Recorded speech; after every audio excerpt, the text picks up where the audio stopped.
En marge de la première réunion du comité exécutif de la Confédération africaine de football, tenue le 26 avril 2025 au Ghana, le président de la Fédération royale marocaine de football, Fawzi Lekja, a été désigné premier vice-président de l'instance fêtière du football continental après avoir occupé à son entrée en 2017 la troisième vice-présidence.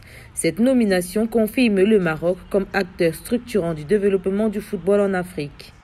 Les moyens financiers dans le football est un élément fondamental puisque le développement du football ne pourra passer que, évidemment, par la mobilisation de plus de moyens. Je pense que ce souci vous préoccupe, Monsieur le Président, depuis votre venue à la CAF. On a fait du progrès.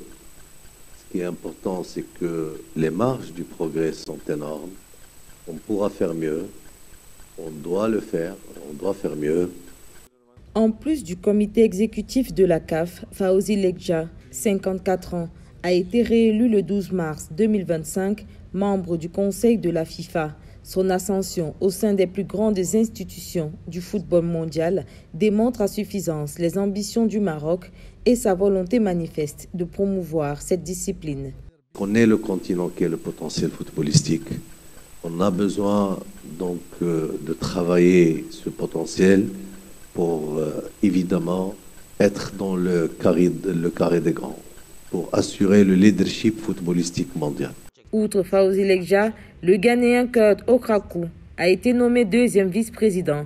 Samuel Eto'o, président de la Fédération camerounaise de football, membre nouvellement élu au COMEX, prend la tête de la commission technique et développement de la CAF. Pour le président de la CAF, le Dr Patrice Motsepe, cette réunion a aussi permis de tracer les grandes lignes des projets à venir, axés sur le développement du football à la base, l'amélioration des compétitions et la modernisation de la gouvernance.